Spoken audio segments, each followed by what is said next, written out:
Welcome to IAC. ఈ వీడియోలో important current affairs MCQs చూద్దాం. సో ఫస్ట్ క్వశ్చన్ చూద్దాం.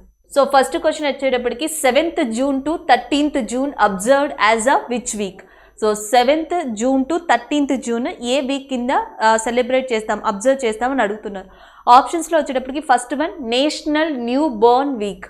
So national new Born week అనేది ఎప్పటి నుంచి ఎప్పటి వరకు అంటే 15th నుంచి 21st November. So 15th to 21st November అనేది national new Born week. And last year కూడా ఇదే డేట్స్లో సెలబ్రేట్ చేసి ఉన్నారు. అండ్ నెక్స్ట్ వచ్చేటప్పటికి world immunisation week. So every year last week of April last వారంలో మనకి ఈ వరల్డ్ ఇమ్యునైజేషన్ వీక్ అనేది డిక్లేర్ చేస్తారు. And next UN global road safety week. So UN global road safety week వచ్చేసి 17 to 23rd May. So 17 to 23rd May అనేది UN global road safety week. And next వచ్చేటప్పటికి world heart rhythmic week. So world heart rhythmic week అనేది ఎప్పుడు అంటే మనకి 7th June to 13th June. So ప్రతి సంవత్సరం 7th June to 13th June world heart rhythmic week అనేది. మేలో వచ్చేటప్పటికి UN global road safety week, April last వీక్లో world immunisation week, and next November వచ్చేటప్పటికి నేషనల్ న్యూ బోర్న్ వీక్ అనేది celebrate చేయడం జరుగుతుంది. ఇక్కడ ఆన్సర్ వచ్చేసి option D is a correct one. And next one చూద్దాం. Which country become the first country in the world to adopt Bitcoin as a legal tender? So మనకి ఏ country మొట్టమొదటిసారిగా బిట్కాయిన్ని legal టెండర్గా accept చేసింది అని అడుగుతున్నారు. ఆప్షన్స్లో Italy, China, Belgium, El Salvador. So యాక్చువల్గా ఇది వరకు 2019కి ముందరే చైనా, జపాన్, యూఎస్ లాంటి కంట్రీస్ అన్నీ కూడా ఎక్కువగా ఈ క్రిప్టో కరెన్సీని, వర్చువల్ కరెన్సీని లేదా దాంట్లో ఎగ్జాంపుల్ అయిన బిట్కాయిన్ని ఎక్కువగా యూజ్ చేసిన యూజర్స్ ఈ కంట్రీస్లో ఉన్నారు. అయితే ఈ కంట్రీస్ ఏవి కూడా అఫీషియల్గా లీగల్ టెండర్గా ఈ కరెన్సీని, బిట్కాయిన్ యాక్సెప్ట్ చేయలేదు. కానీ ఇటీవల వార్తల్లో నిలిచిన సెంట్రల్ అమెరికన్ కంట్రీ అయిన ఎల్ సెల్విడార్ అనే కంట్రీ తన కంట్రీలో బిట్కాయిన్ని లీగల్ టెండర్ అంటే అఫీషియల్గా ఆ కరెన్సీని యాక్సెప్ట్ చేస్తున్నామని చెప్పేసి ఇవ్వడం జరిగింది, డిక్లేర్ చేయడం జరిగింది. Option C is a correct answer. El Salvador అనేది సెంట్రల్ అమెరికాలోని కంట్రీ. దీనికంటూ పర్టికులర్ కరెన్సీ అనేది లేదు. అండ్ ఇది యుఎస్ డాలర్ని యూజ్ చేస్తుంది ట్రాన్సాక్షన్స్ కోసం కానీ, ట్రేడ్స్ కోసం కానీ. అలాంటి ఈ కంట్రీ ఇటీవల బిట్కాయిన్ని తమ కంట్రీ యొక్క అఫీషియల్ కరెన్సీగా లేదా లీగల్ టెండర్ కరెన్సీగా యాక్సెప్ట్ చేస్తూ పార్లమెంట్లో తీర్మానించడం జరిగింది. So that's why it is in news. And next one చూద్దాం. Recently, CRISIL rating agency cut in 2021-22 India GDP growth forecast to how much percentage from 11% earlier. So recent ga CRISIL rating agency India యొక్క GDP percentage projection రేట్ని 11% నుంచి ఎంత percent అని చెప్పింది అని అడుగుతున్నారు. 9.3%, 10%, 10.2%, 9.5% అని. So CRISIL rating సంస్థ ఇండియా యొక్క జీడిపి 2021-22కు ఇది వరకు ఎంత ఉండొచ్చు అని చెప్పింది అంటే 11%. ఇప్పుడు అది ఎంత శాతం చెప్పింది అంటే 9.5%. అంటే 11 నుంచి 9.5% దాని ప్రొజెక్షన్ గ్రోత్ రేట్ని తగ్గించడం జరిగింది. అది CRISIL rating agency. And next one చూద్దాం. Who has been reappointed as a MD and CEO of Bandhan Bank? So MD and CEO of Bandhan Bank ఎవరు అపాయింట్ అయ్యారో అని అడుగుతున్నారు. ఆప్షన్స్లో శ్యామ్ శ్రీనివాసన్, ఆదిత్య పూరి, చంద్రశేఖరన్ ఘోష్ అండ్ అమితాబ్ చౌదరి. సో మనకి చంద్రశేఖరన్ ఘోష్, సిఎస్ ఘోష్ ఎవరైతే ఉన్నారో ఈయన తిరిగి రీఅపాయింట్ అయ్యారు బంధన్ బ్యాంక్కి. So that's why it is in news. ఇటీవల బంధన్ బ్యాంక్కి తిరిగి రీఅపాయింట్ అయిన MD అండ్ CEO వచ్చేసి మనకి Chandrashekhar Ghosh. Option C is a correct answer. And next one చూద్దాం.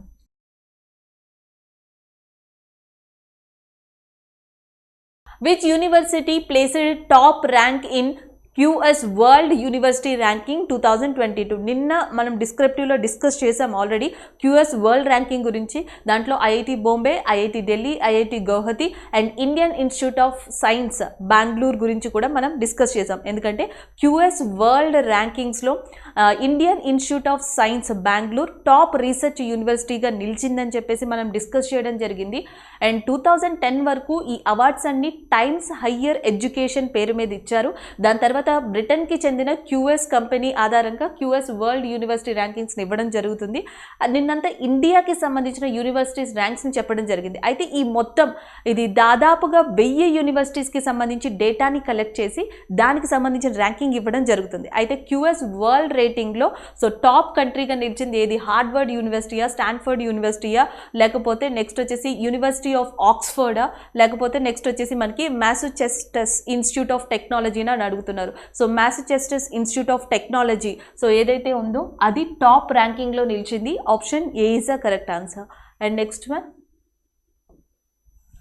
Who has been awarded the pen printer prize 2021? So pen printer prize అనేది యాక్చువల్గా literary award, సాహిత్యానికి ఇచ్చే అవార్డు ఇది. సో ఇది ఏ కేటగిరీకి ఇస్తారు అంటే మనకి సాహిత్యానికి ఇచ్చే అవార్డు అని చెప్పొచ్చు. సో ఏ సంస్థ స్టార్ట్ చేసింది అంటే ఇంగ్లీష్ పెన్. 1920లో 1లో ఏర్పడిన ఇంగ్లీష్ పెన్ అనే సంస్థ ఇది ఏర్పాటు చేసింది. యాక్చువల్గా ఈ అవార్డు ఇవ్వడం అనేది మనకి లాస్ట్ ఇయర్ నుంచి స్టార్ట్ చేశారు. 2009 నుంచి యాక్చువల్గా ఈ అవార్డుని ఇవ్వడం స్టార్ట్ చేశారు. అయితే ఈ సంవత్సరం పెన్ ప్రింటర్ అవార్డ్ 2021 ప్రైజ్ ఎవరికి దక్కింది అని అడుగుతున్నారు. సో మనకి ఆన్సర్ వచ్చేసి సిస్సీ డాగ్రెంబర్. సో సిస్సీ డాగ్రెమ్గా ఎవరైతే ఉన్నారో ఆమెకి, జింబాంబేకి చెందిన రైటర్ సిస్సీ డాగ్రెమ్గా, సో ఈమెకి ఈ అవార్డు ఇవ్వడం జరిగింది, pen printer prize 2021. And next one చూద్దాం. Recently, which country has chaired the 6th Lancong-Mekong Cooperation Foreign Minister Meeting? Lancong-Mekong Foreign Minister Meeting A country నిర్వహించింది అని అడుగుతున్నారు. Myanmar, Vietnam, Laos, China. యాక్చువల్గా Mekong అనేది చైనాలో one of the important river. యాక్చువల్గా చైనాలో important river వచ్చేసి యాంగ్తేస్, అతి పొడవైన రివర్ ఇది. లాంగెస్ట్ రివర్ ఇన్ చైనా వచ్చి యాంగ్తేస్. దాని తర్వాత ఇంపార్టెంట్ రివర్గా మెకాంగ్ రివర్ని చెప్పొచ్చు. ఆ మెకాంగ్ రివర్ అనేది China, Laos, Thailand, Vietnam, Myanmar ఇలాంటి కంట్రీస్లో ప్రవహిస్తుంది. అయితే ఈ మెకాంగ్కి ఉన్న ఇంకొక స్ట్రీమ్ వచ్చేసి లాంకాంగ్. ఇది దాని ఇన్ఫర్మేషన్. అంటే మెకాంగ్ అనేవి 2 నదులు. ఈ నదులకు సంబంధించి ఈ కంట్రీస్ అన్నీ కలిసి ఇటీవల 6వ మినిస్ట్రియల్ సమావేశాన్ని ఎక్కడ నిర్వహించాయని అడుగుతున్నారు. సో ఆన్సర్ వచ్చేసి చైనా. సో చైనాలోని చాంగ్క్వింగ్ అనే ప్రదేశంలో ఈ సమావేశం అనేది జరిగింది. చాంగ్క్వింగ్, చైనాలోని చాంగ్క్వింగ్లో ఈ సమావేశం జరిగింది. Option A is the correct answer. And next one చూద్దాం. Who has been appointed as the new president of Association of National Exchange Members of India? So National Exchange Members of India ki evaru నూతన ప్రెసిడెంట్గా appoint అయ్యారని అడుగుతున్నారు. R Chandrasekaran, K K Maheshwari, Arun Raste, and next వచ్చేటప్పటికి Anup కాందేవాలా. So answer వచ్చేసి మనకి కేకే మహేశ్వరి. ఇటీవల కేకే మహేశ్వరి నూతన చైర్మన్గా లేదా నూతన ప్రెసిడెంట్గా నేషనల్ ఎక్స్చేంజ్ మెంబర్స్ ఆఫ్ ఇండియాకి అపాయింట్ అవ్వడం జరిగింది. So that's why it is in news. KK Maheshwar is appointed as a new president of national exchange members of India. And next one చూద్దాం. Recently, which union minister has announced the India's Plastic Challenge Hackathon 2021 program? So India Plastic Challenge Hackathon 2021 అనేది మనకి June 8న world ocean day, ప్రపంచ మహాసముద్రాల దినోత్సవం సందర్భంగా ఈ campaign launch చేశారు. వాటర్లో పొల్యూషన్ని తగ్గించడానికి, ప్లాస్టిక్ పొల్యూషన్ మీద ఎస్పెషల్లీ స్టూడెంట్స్కి అండ్ యాజ్ వెల్ యాజ్ చిల్డ్రన్కి అవగాహన కల్పించడం కోసం 2 నెలల టైం పీరియడ్తో ఈ ప్రోగ్రామ్ని ఏ కేంద్ర మంత్రి లాంచ్ చేశారంటే, ఒకటి నరేంద్ర సింగ్ తోమార్ అని అడుగుతున్నారు. ఈయన మనకి ఫార్మర్ మినిస్టర్ అంటే వ్యవసాయ శాఖ మంత్రి. అండ్ నెక్స్ట్ పీయూష్ గోయల్ రైల్వే శాఖ మంత్రి. Next Nirmala Sitharaman finance minister, ఆర్థిక శాఖ మంత్రి. Next Prakash Javadekar recently announced or recently started India Plastic Challenge Hackathon 2021 program on the occasion of June 8th World Ocean Day. And next one చూద్దాం. So next వచ్చేటప్పటికి recently which village become the first village in India to vaccinate all its adult population against the novel coronavirus? So మనకి ఈ భారతదేశంలో ఏ village లేదా ఏ ప్రదేశం మొట్టమొదటిగా 100% Covid vaccination ఇచ్చింది అని అడుగుతున్నారు. ఆప్షన్స్లో వచ్చేటప్పటికి VR Jammu and Kashmir, and Dholera Gujarat, and Dongargaon in Madhya Pradesh, Matho in Ladakh. Already మనం నిన్న డిస్కస్ చేసాం.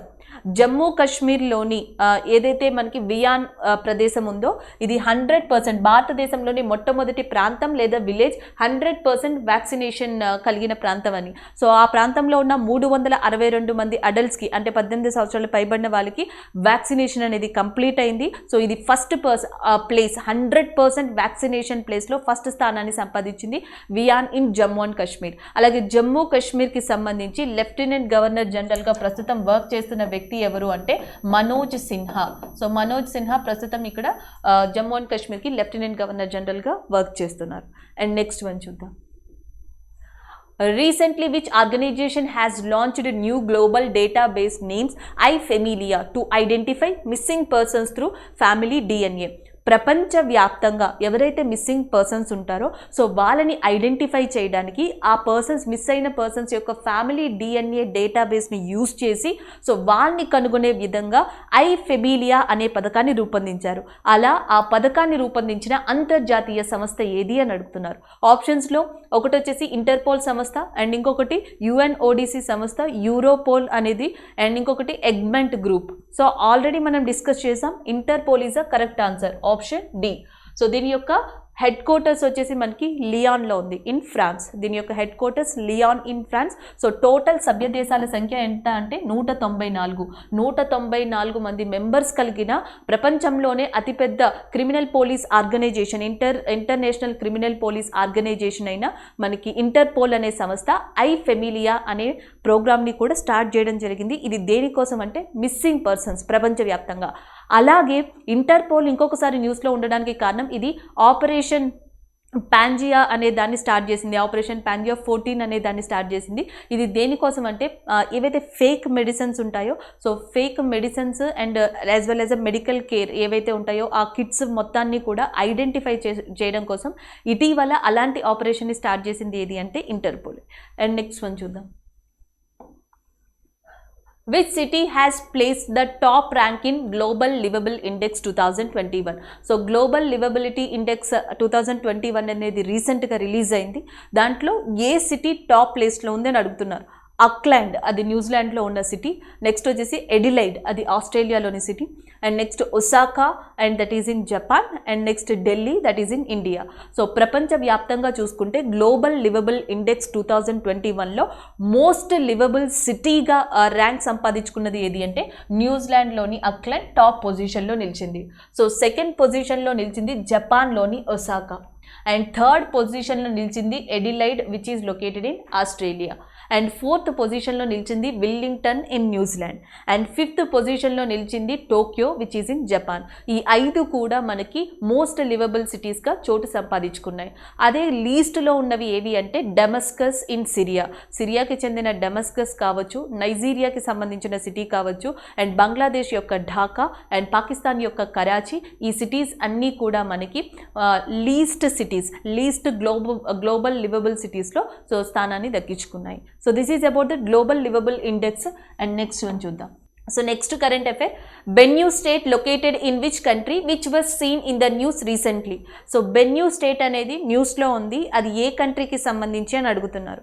సో బెన్యూ స్టేట్లో ఇటీవల సివిలియన్ అల్లర్లు అనేవి జరిగాయి, పోలీస్ కాల్పులు జరగడం జరిగింది.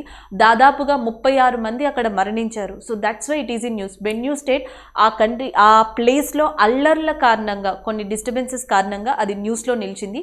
అది ఏ కంట్రీకి సంబంధించింది? కెన్యా, మొరాకో, ఘనా, నైజీరియా అని ఉన్నాయి. సో నైజీరియాకి సంబంధించిన ప్లేస్ అది. Option A is a correct answer. అలాగే నైజీరియా యొక్క క్యాపిటల్ కూడా గుర్తుపెట్టుకోవాలి. Abuja is a capital of Nigeria. And Kenya యొక్క క్యాపిటల్ వచ్చేసి మనకి Nairobi. So Nairobi is the capital of Kenya.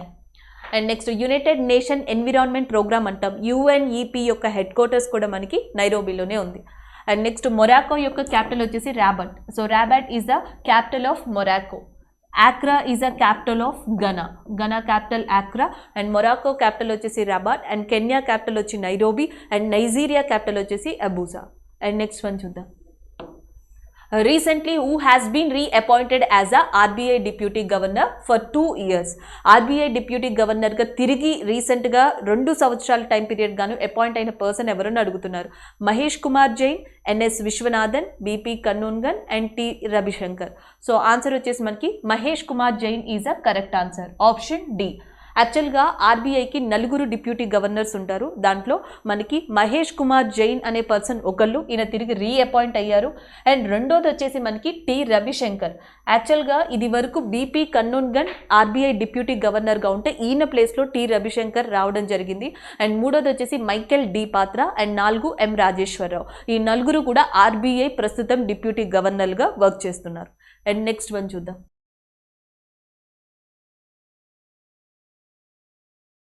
Recently, which state government has approved the draft of the Mukhyamantri Kisan Mitra Urja Yojana? So, Mukhyamantri Kisan Mitra Urja Yojana proposal చేసిన government ఏది అని అడుగుతున్నారు. Madhya Pradesh, Chhattisgarh, Jharkhand and Rajasthan. So Rajasthan రీసెంట్గా agriculture ఫీల్డ్కి సంబంధించి ఎవరైతే ఎలక్ట్రిసిటీని use చేస్తారో ఆ ఎలక్ట్రిసిటీ బిల్స్కి సంబంధించిన సబ్సిడీ పథకాన్ని అనౌన్స్ చేసింది. ఆ సబ్సిడీ పథకం పేరే Mukhyamantri Kisan Mitra Urja Yojana. So option B is the correct answer. Rajasthan chief minister Ashok Gehlot ఇటీవల ఎలక్ట్రిసిటీ బిల్ అగ్రికల్చర్ ఫీల్డ్కి సంబంధించి నెలకి 1000 రూపాయలు అండ్ సంవత్సరానికి 12,000 రూపాయలు సబ్సిడీ ఇస్తాము అని చెప్పేసి ఏ పథకం కింద అనౌన్స్ చేశారు అంటే ముఖ్యమంత్రి కిసాన్ మిత్ర ఊర్జా యోజన కింద అనౌన్స్ చేయడం జరిగింది. Option B is the correct answer. And next one చూద్దాం.